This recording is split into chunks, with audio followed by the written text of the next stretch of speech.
Assalamualaikum warahmatullahi wabarakatuh. Sampurasun. Kumaha damang siswa-siswi sadayana.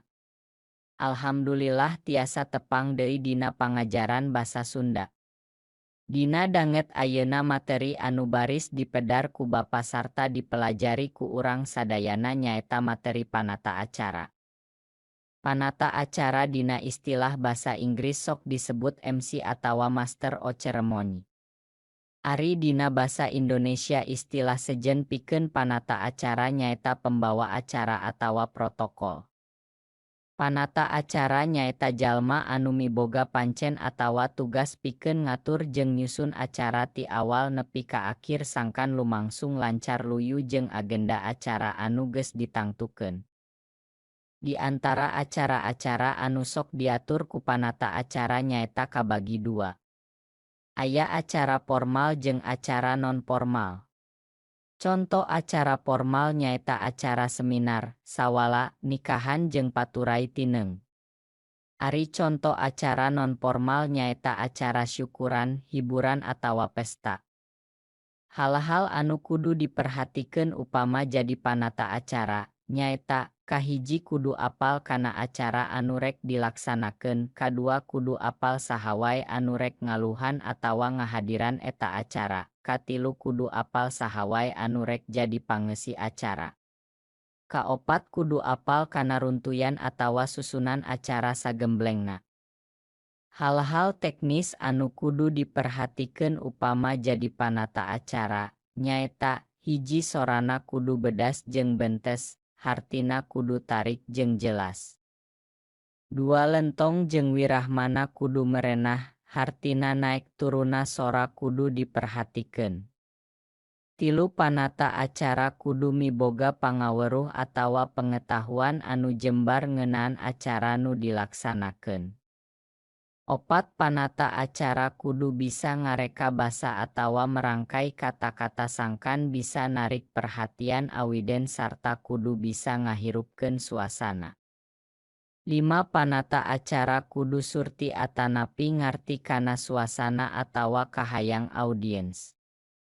Genep nu kacida pentingna nyaeta panata acara kudu boga tata krama, rengkak paripolah atanapi gerak tubuh anu hade. Salajengna ngeunaan struktur teks panata acara.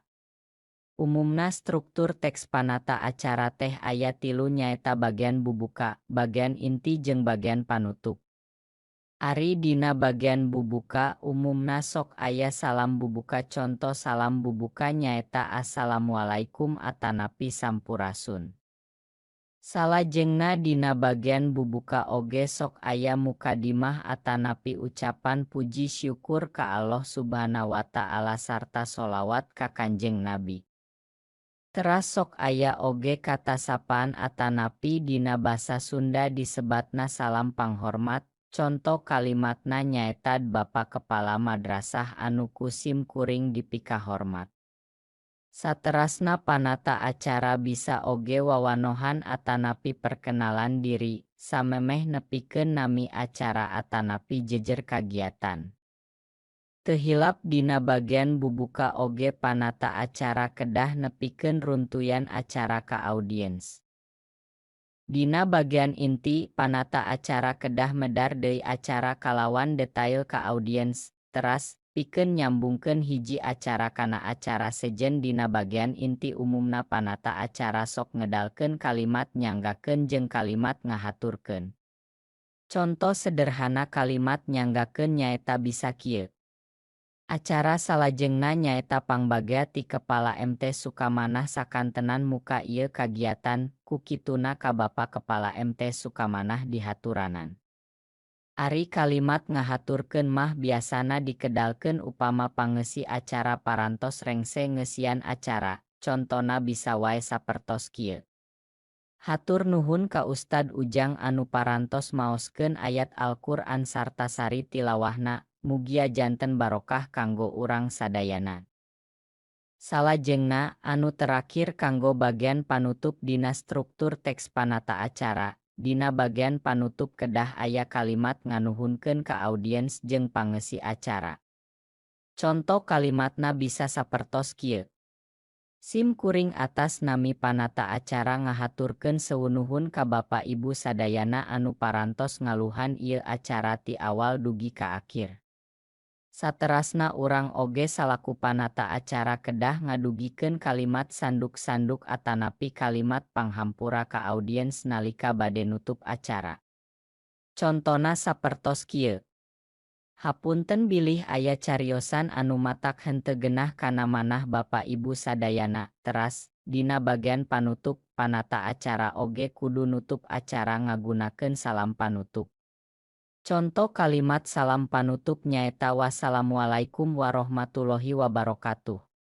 Tah, ayeuna mah urang sakseni conto panata acara dina salah sahiji kagiatan. Wilujeng nyakseni.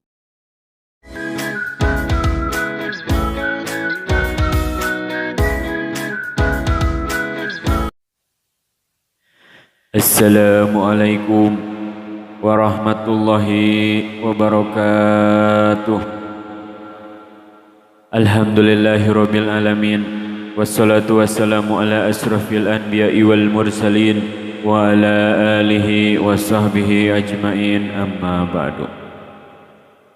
Hadirin anu kusim kuring dipika hormat, para alim ulama, para juama, para hujajul ustad miwah ustadah anu ku pribados dipika hormat anu insyaallah ku Allah dimuliakeun. Oge teu hilap ka aparatur pemerintah beserta jajaranana anu kusim kuring dipika hormat anu insyaallah ku Allah dimuliakeun. Puji miwah syukur urang sanggakeun ka Allah Subhanahu wa taala anu alhamdulillah kalayan takdir ti mantena urang sadaya tiasa riung mungpulung patepung lawung patepang wajah dina raraga memperingati kana sasih di Isra sareng di Mi'rajkeunana junjunan urang sadaya yakni Kangjeng Nabi Muhammad sallallahu alaihi wasallam. Anu mudah-mudahan riungan urang sadaya teh sing ngajantankeun hiji ciri urang ngengeun syafaatul udma dina poe kiamah, amin ya Allah ya rabbal alamin. Oge rahmat miwah salam mugia salalamina dicurah tur dilimpah ka paduka alam wastana Kangjeng Nabi Muhammad sallallahu alaihi wasallam. Hilap ka keluargana, sahabatna, tabi'ina oge mudah-mudahan eta rahmat teh dugi ka urang sadaya, amin ya Allah ya rabbal alamin. Alhamdulillah sim kuring ngadeg di payunan hadirin sadaya teh wireh kapancenan selaku penata acara. Tah bade ngadugikeun sababaraha acara anu baris disanggakeun nyaeta diantawisna nu kahiji bubuka acara, anu kadua nyaeta pembacaan ayat suci Al-Qur'an,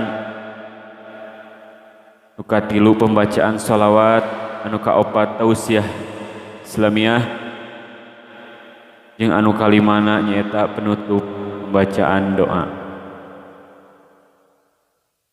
Urang langsung wae kanu acara nu kahiji supados teu nyangkolong kana waktos nyaeta acara kahiji teh bubuka. Urang bukai acara ku urang sadaya ku ayeuna ngabacakeun basmalah sasarengan. Bismillahirrahmanirrahim. Alhamdulillah acarana tos dibuka ku urang sadaya. Urang lajeng wae ke acara anu kadua nyaeta pembacaan ayat suci Al-Qur'an anu baris didugikeun ku Ustad Dadang. Mangga ka Ustad Dadang waktos sinareng tempat disanggakeun. Alhamdulillah nembe pembacaan ayat suci Al-Qur'an atos didugikeun ku pangersa Ustad Dadang. Mudah-mudahan tina urang ngadangukeun ayat suci Al-Qur'an nembe urang ayeuna tiasa ngalap berkahna, amin ya Allah ya rabbal alamin.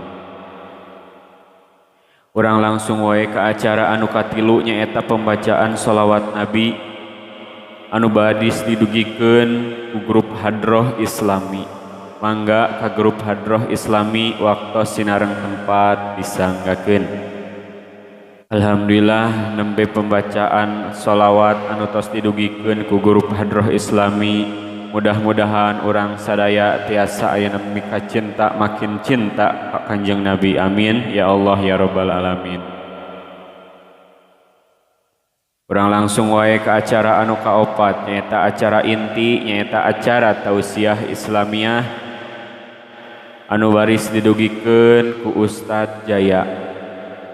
Mangga ka Ustadz Jaya waktu sinareng tempat disanggakeun. Alhamdulillah nembe ayeuna tausiah atos didugikeun kumaha pangersa Ustadz Jaya. Mudah-mudahan urang sadaya tiasa ayeuna ngambil kana eta hikmahna sareng tiasa nambih kana ilmu urang. Amin ya Allah ya rabbal alamin.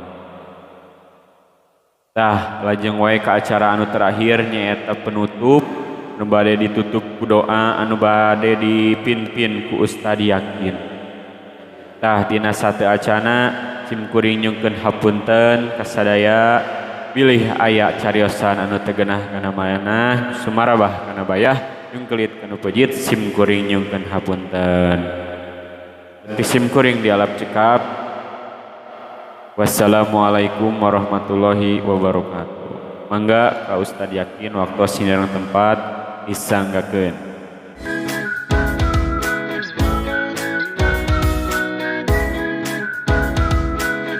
Siswa-siswi sadayana rupina mung sakitu bae pedaran materi panata acara anu tiasa didugikeun. Mugi-mugi hidep janten aya gambaran ngeunaan naon anu dimaksud panata acara teh. Kumaha wae pancen panata acara. Hal-hal naon wae anu kedah diperhatoskeun nalika janten panata acara. Sarta dina kagiatan naon wae anu kedah dijejeran ku panata acara. Hatur nuhun kana sadaya perhatosanana. Hapunten bilih seueur kalepatan sarta kakirangan. Wassalamualaikum warahmatullahi wabarakatuh.